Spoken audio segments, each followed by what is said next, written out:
안녕하세요. 정신건강의학과 전문의 김재욱입니다. 오늘은 ADHD의 비약물 치료 세 번째, 계획 세우기에 대해서 이야기를 해볼까 합니다.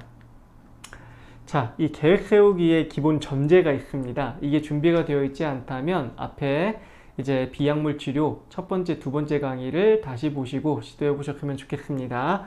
기본 전제는 규칙적인 삶을 살고 있어야 합니다. 적어도 수면이라도 규칙성이 있어야 되고, 그 다음엔 두 번째 강의죠. 시작 행동 설정이 익숙하다는 전제 하에 계획을 세워야 합니다.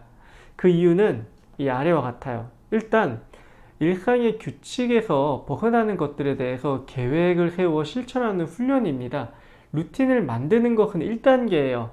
이것은 우리가 일상 속에서 루틴만 있는 게 아니라 그날 있는 그 새로운 이제 아주 돌발적으로 생기는 일 말고 이날만 있는 그런 일들이 있잖아요. 그런 것들에 대한 계획을 세워서 실천하는 건데, 애초에 루틴 자체가 없다면, 규칙적인 삶 자체가 없다면 이 계획 자체가 실행이 안 되는 경우가 굉장히 많습니다. 계획은 당연히 세울 수가 있죠. 그냥 몇 시에 뭐 할 거다라고 세우면 되는데, 그것이 일상의 루틴이 없다면은 큰 루틴, 예를 들어 내가 12시에 공부를 하기로 했는데 내가 11시에 잠들었어요. 그러면 그냥 그 계획이 무의미해지는 거거든요. 그런 것을 예방하기 위해서 규칙적인 삶을 살고 있어야 되는 것이 기본 전제고, 시작 행동 설정이 안 되면요, 계획을 세워도 실행이 안 될 거잖아요. 그래서 이것을 2번으로 설명을 해드린 겁니다. 그 다음에 이제 계획을 세우는 거예요.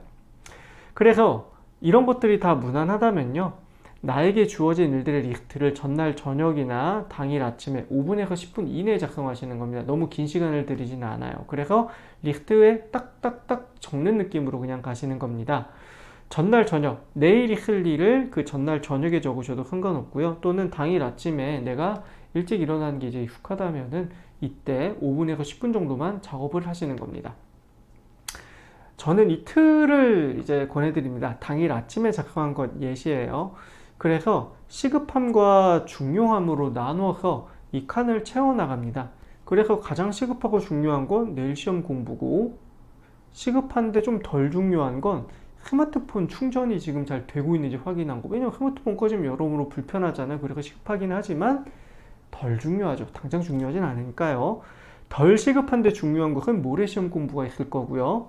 덜 시급하고 덜 중요한 것은 갑자기 든 궁금증, 뭐 지구가 왜 이런 걸까? 뭐 이런 식의 궁금증이요. 그래서 이런 식으로 중요함과 시급함으로 X축과 Y축을 세워놓고, 그 다음에 이제 분배를 한 다음에 옆에 숫자들은 우선순위입니다. 그래서 1순위는 당연히 이걸 거고요.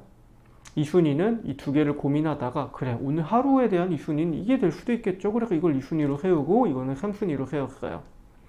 이렇게 1, 2, 3순위를 세운 다음에 순서대로 꼭 시간 순서일 필요는 없지만 1번을 내 루틴 계획 중에 어느 시점에 넣을지, 그 다음에는 2번을 내 루틴 계획 중에 어느 시점에 넣을지, 3번을 어디에 넣을지, 이런 걸 이제 결정해 나가면 돼요.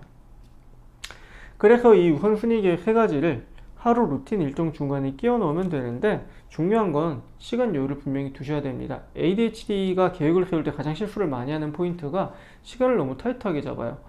지하철로 세정거장 거리인데 시간을 10분을 잡는 겁니다.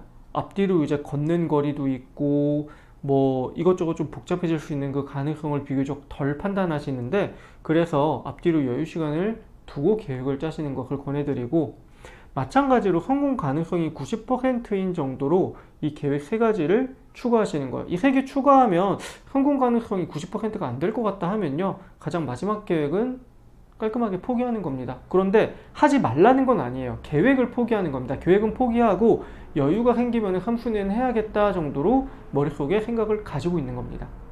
그래서 오늘은 ADHD에게 있어서 계획 세우기를 어떻게 하는 건지 간단하게 설명을 해드렸습니다. 근데 늘 중요한 건 루틴, 하루 일상 이제 루틴이 어느 정도 반드시 있어야 되고, 내가 행동을 시작하는데 문제가 없다는 전제로 계획 세우기를 하셔야 좌절을 덜 맛보시게 됩니다. 운이 좋아서 계획 세우기만 했는데 나 이걸로만으로도 충분해요 라고 하면 너무 즐거운 일이고 기쁜 일이지만 많은 좌절을 맛보실 필요는 없으니까 순서를 권해드리지만, 순서와 상관없이 본인이 성공할 수 있다면 그건 역시 본인의 능력이니 상황에 맞게 적용해 주시면 됩니다. 그러면 오늘은 여기까지 하는 것으로 하겠습니다. 감사합니다.